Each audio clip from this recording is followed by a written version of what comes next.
Depravación radical. Traído usted por Chapel Library. www.chapellibrary.org. Capítulo número 2. En Adán todos mueren. Escrito por Thomas Reedy, 1776-1841. La doctrina de la caída, con todas sus horribles consecuencias, resplandece con terrible claridad en el libro de Dios. Por tanto, como el pecado entró en el mundo por un hombre y por el pecado la muerte, así la muerte pasó a todos los hombres por cuanto todos pecaron. Romanos capítulo 5, versículo 12. La doctrina de la caída está en el fundamento de la expiación. Los que están sanos no tienen necesidad de médico, sino los enfermos, declara Lucas capítulo 5, verso 31. Jesús no vino a llamar a justos, sino a pecadores al arrepentimiento. Lucas capítulo 5, verso 32. Vino a buscar y a salvar lo que se había perdido. Lucas capítulo 19, verso 10. Palabra fiel y digna de ser recibida por todos, que Cristo Jesús vino al mundo para salvar a los pecadores, de los cuales yo soy el primero. Primera carta de Pablo a Timoteo, capítulo 1, verso 15. Su gloriosa obra fue anunciada a José por el ángel cuando dijo: llamará su nombre Jesús, porque él salvará a su pueblo de sus pecados. Mateo capítulo 1, verso 21. Mientras vemos a la entonces feliz pareja, después de su terrible caída, nos vemos obligados a usar el lenguaje del profeta llorón. Como se ha ennegrecido el oro, como el buen oro ha perdido su brillo. Lamentaciones capítulo 4, verso 1. El pecado de Adán fue un compuesto de incredulidad, orgullo, sensualidad, ingratitud y rebelión. La incredulidad al dar crédito al tentador más que a Dios.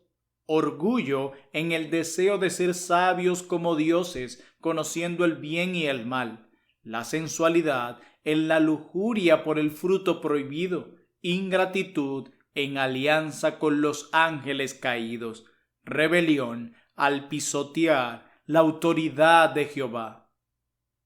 El apóstol dice: Adán no fue engañado, sino que la mujer, siendo engañada, incurrió en transgresión. Así lo declara primera carta de Pablo a Timoteo, capítulo 2, verso 14. La serpiente sedujo primero a Eva con su sutileza, y luego Eva ganó una fácil conquista sobre su marido, porque está escrito: y tomó de su fruto y comió, y dio también a su marido, el cual comió así como ella. Génesis capítulo 3, verso 6. Por este acto, Adán cedió a la gratificación pecaminosa de la tentación y se convirtió en un participante pleno de su culpa y miseria.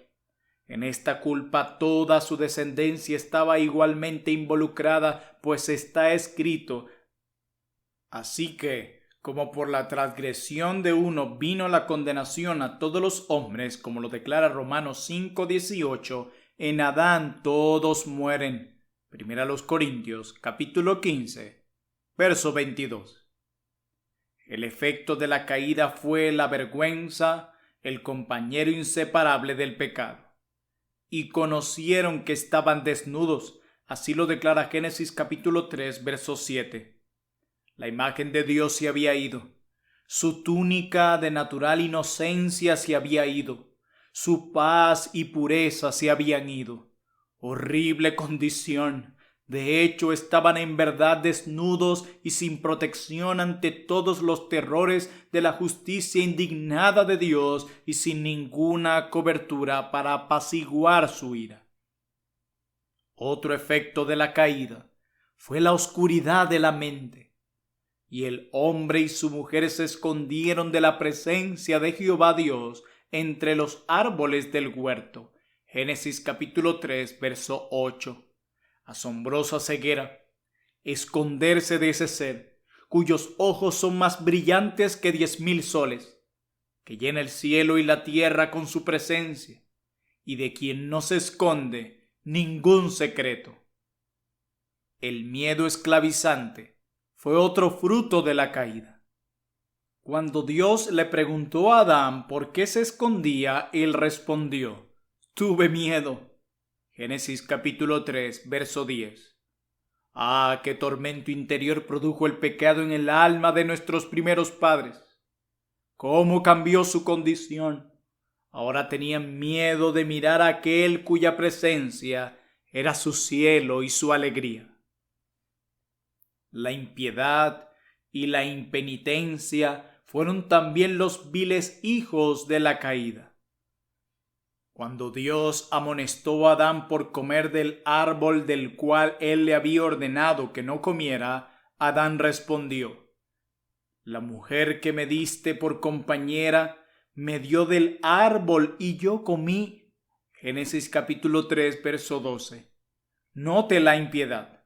La mujer que me diste por compañera, cargando la culpa sobre el Todopoderoso, como si hubiera dicho: si nunca me hubieras dado a esta mujer, nunca habría pecado contra ti. ¡Oh, qué insulto impío a la benevolencia, bondad y amor divinos! Note también la impenitencia de Adán. Ella me dio del árbol y yo comí, evadiendo la responsabilidad de haber comido el fruto que le dio Eva, como si se viera obligado a comer porque ella le presentó el fruto y como si su propia voluntad no tuviera nada que ver con ello. No vemos aquí ninguna convicción de pecado, ninguna confesión de culpabilidad, ningún remordimiento a causa de ello. En el jardín del Edén no se vieron signos de penitencia ni de quebrantamiento de un corazón. Eva era tan mala como su marido. Ella de la misma manera se esforzó por justificarse diciendo: la serpiente me engañó y comí. Génesis capítulo 3, verso 13. Ahora observa, oh alma mía, sí, observa con asombro, gratitud y amor la ilimitada gracia y misericordia de Jehová. Aquel que no perdonó a los ángeles que pecaron, proclamó una salvación rica y libre para el hombre rebelde. El Señor prometió un libertador, la simiente de la mujer, que hiriera la cabeza de la serpiente. En la plenitud de los tiempos, Jesús el Salvador nació de una virgen pura, nacido para salvar a su pueblo de sus pecados y para vencer los poderes de la muerte y el infierno. Este precioso Jesús es predicado ahora a través del Evangelio eterno a todos los hijos e hijas culpables de Adán, con la bendita seguridad de que todos los que creen en él serán salvos. De esta breve visión de la apostasía y recuperación del hombre es evidente que el hombre es el único autor de su destrucción y que su salvación es por gracia, totalmente gratuita, no buscada e inmerecida. A través de la caída, el hombre perdió todo el poder espiritual y la voluntad de amar y servir a Dios. Pero por el pacto de la gracia, Él recupera a ambos. Porque Dios es el que en vosotros produce así el querer como el hacer por su buena voluntad. Filipenses capítulo 2, verso 13. Una atenta lectura de los capítulos 3 y 4 del Génesis convencerá a todo humilde indagador de la verdad, mediante la enseñanza del Espíritu Divino, de que todo hombre nacido en este mundo no merece otra cosa que la condenación eterna, puesto que lo que es nacido de la carne, carne es, y que la carne y la sangre no pueden heredar el reino de Dios, ni la corrupción hereda la incorrupción. Primera a los Corintios, capítulo 15, verso 50. No te maravilles de que te dije: os es necesario nacer de nuevo. Fue la respuesta del Salvador al inquisitivo Nicodemo. El pecador puede poner reparos y discutir, pero su propio corazón lo condenará. Su propia vida lo condenará.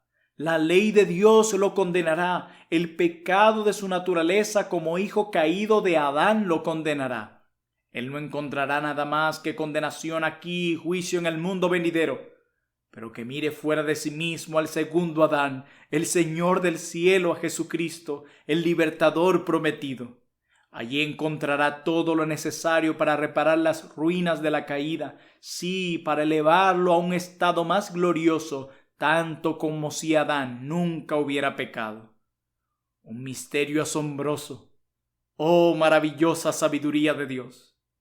Al impartir así tanto bien a partir de tanto mal, y lo hizo para mostrar aún más las riquezas de su gloria y manifestar el resplandor de sus perfecciones, aunque Satanás desatará una terrible plaga sobre su nueva y justa creación. Así Satanás fue frustrado, y así también la gracia reine por la justicia para vida eterna mediante Jesucristo, Señor nuestro. Romanos capítulo 5, verso 21. Cantad loores, oh cielos, porque Jehová lo hizo. Gritad con júbilo, profundidades de la tierra. Prorrumpid, montes, en alabanza, bosque y todo árbol que en él está, porque Jehová redimió a Jacob, y en Israel será glorificado. Isaías capítulo 44, verso 23. Con seguridad, solo los tontos pueden burlarse del pecado. El orgullo, la malicia, la envidia, la murmuración, la impureza y toda abominación odiosa a un Dios santo y destructiva para nuestra raza miserable brotan de esta raíz venenosa. Cada partícula de pecado contiene una infinidad de maldad y merece la condenación eterna. Pero, oh alma mía, si quieres ver el pecado en los colores más oscuros y en los efectos más terribles, ve a Belén y pregunta: ¿por qué el Rey del cielo se convirtió en un niño de días? ¿Por qué estaba el que llena todo el espacio envuelto en pañales y acostado en un pesebre?